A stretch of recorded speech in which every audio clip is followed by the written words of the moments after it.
very hard to put back in the bottle. Something fundamental seems to have changed in the Arab world. Senator McCain, the former presidential candidate, senator from Arizona, is calling what's happening in Egypt, what's happening in the Middle East, this rolling rebellion, a virus. Well, I would not call it a virus. I would call it something that's contagious, because freedom is contagious, because the sense that you can liberate yourself is contagious. I mean, we have a generation in the Arab world of people under 30 who form the overwhelming majority of the population in the Arab countries that count about 300 million people. These people have never known, most of them, a free regime. They've never known equality of opportunity. They've never known freedom of the press and so forth.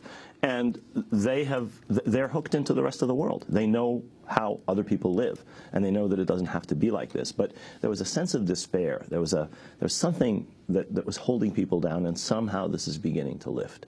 I would call it contagious, but in the best possible sense, like contagious joy. And that is the feeling people are having. Friends of mine tell me, this is the first time I've been this proud to be an Egyptian. Tunisians say, we're so proud that we have started this process. And I think that feeling is rippling across the Arab world, that it is possible to change these awful, awful regimes, probably as a collection the worst in any part of the world. Let me go on with Senator McCain's comments. He said, this, I would argue, is probably the most dangerous period of history of our entire involvement in the Middle East. He says, at least in modern times, Israel's in danger of being surrounded by countries that are against the very existence of Israel and are governed by radical organizations. Professor Khalidi. Well, we have Senator McCain and so many people on the right re-raising the bogeyman of Islam, which is going to eat us all up if dictatorial regimes using electrodes on people's delicate parts are not allowed with American support to keep the people down. That narrative for 10 or 11 or 12 days finally has gotten some competition in the American media and the American political sphere from people who understand that you cannot build an order on the secret police and on people beating other people up. That is no way for the United States to operate, though it has been operating that way for decades in the Arab world. And it's no way to build any kind of stable structure, whether between Israel and the Arab countries or in any other respect. That is an entirely false narrative, that if you let these people free of police-state regimes such as rule most Arab countries, the Islamists will take over. We've been sold a bill of goods as far as that's concerned. Yes, there will be an Islamist element in the politics of this part of the world, partly because the regimes have pulverized the secular opposition even more than they've tried to destroy the Islamists. In fact, they're happy to have the Islamists there because they provide the bogeyman which justifies, in their scare tactics vis-a-vis their own middle classes, their own civil society, the police states that they have erected. Talk about the response right now in Israel and in the occupied territories. Well, let's start with Israel. Israel has benefited enormously from the Hada Zaman al-Arabi al-Radi, this decrepit Arab age that we've been living through for decades, because these are weak regimes without legitimacy. These are regimes dependent on the United States. These are regimes that do the bidding of Washington. I'm talking about Egypt, I'm talking about Jordan, I'm talking about Saudi Arabia, I'm talking about the Gulf countries, I'm talking about virtually all of them. And Israel has erected a structure of dominance over the region, which is in part dependent on the existence of regimes that have no popular legitimacy, and that Israel can continue to castigate as being autocratic, which of course they are, and continue to contrast itself with by saying we're the only democracy in the region. Moreover, these are regimes which in many cases are locked into Israel by treaties that guarantee Israeli superiority. The Egyptian army is maintained at a small size by the treaty. Egypt is prevented from sending troops into Sinai by the treaty. Things like that. Jordan is similarly constrained either by its relationship with Israel, by treaty, or its relationship with the United States. This is an order that was built on sand, but has lasted for decades now. The Egyptian-Israeli treaty has been in force since 1979.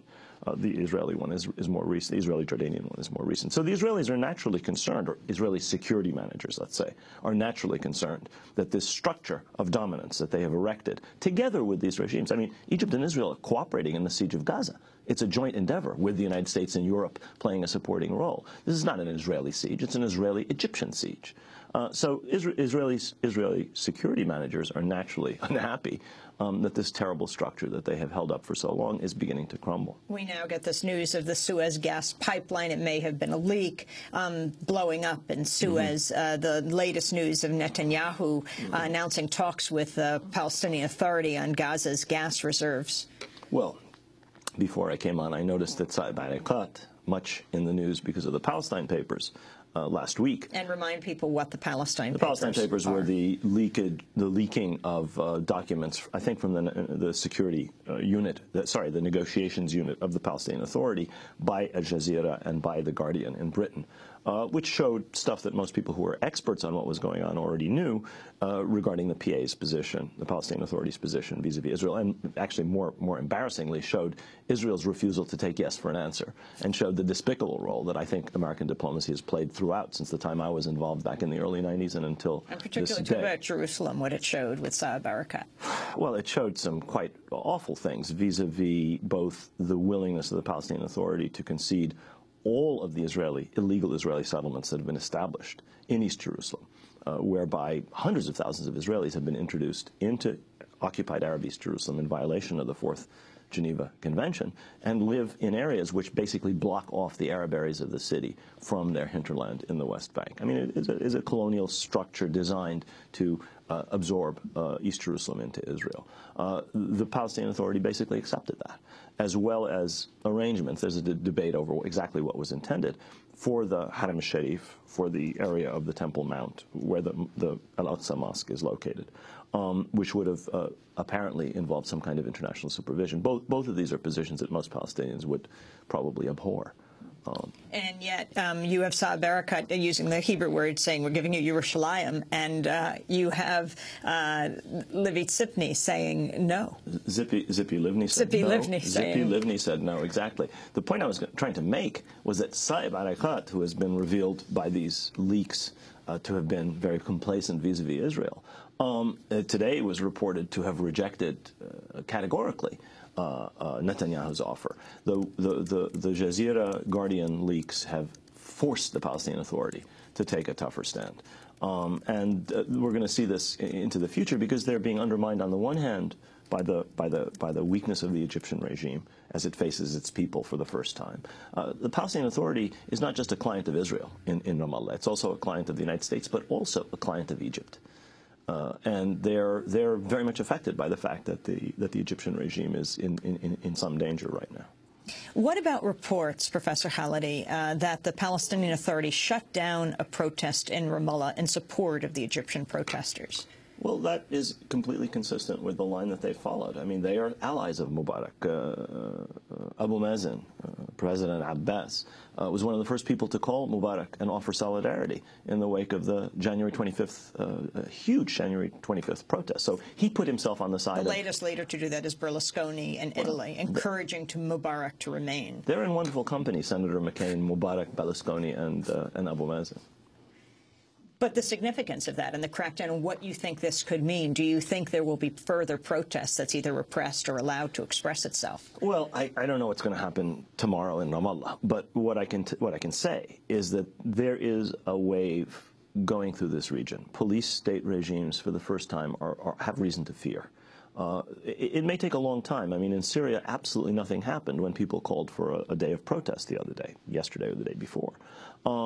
In other countries, it's clear that there's an effect. In Jordan, in Yemen, today in Iraq, the Iraqi prime minister halved his salary, realizing that having a salary of several $100,000 in a country where many people don't have jobs doesn't look so good. And as you reported, he's agreed not to run again for the office. So this is affecting everybody. It may affect the PA more slowly. Remember, would there be protests against the PA? There may be, but remember, in the West Bank, you have two security services, one created by us, by General Dayton, and the other the Israeli army, both of which control the situation. So it's not like they just face a dictatorial police state, which they do, whether that of the PA in Ramallah or that of Hamas in Gaza. It's also, in the case of the West Bank, that they have to face the Israeli army, which comes in any time it pleases to all of these towns and cities that are nominally under the control of the PA. Unclear if Suleiman will be lasting with the announcement of the resignation of the whole leadership of the party, but his significance in all this, the man who's been named vice president. We just have 60 seconds. Suleiman is a key figure in the torture mandated by the United States through extraordinary rendition. He is a key player in the relationship between Egypt and Israel. He is the manager of Egypt's policy against the Gaza Strip. He is a man who is very unpopular among many, many people in the Arab world because of these things. And as your own reporters have suggested, he does not represent the wing of the army that is in touch with the people. He represents the mukhabarat, the military intelligence. And so the fact that Amar Suleiman is the one that Washington wants doesn't necessarily speak well for Washington, but I don't think that necessarily means that he's going to be there for very long. Rashid Khalidi, Edward Said Professor of Arab Studies at Columbia University here in New York. We are doing a 2-hour broadcast today. This is concluding our first hour, welcoming all the TV and radio stations on board and those watching at democracynow.org. I'm Amy Goodman with Sharif Kouddous in Egypt. We'll be back in a minute.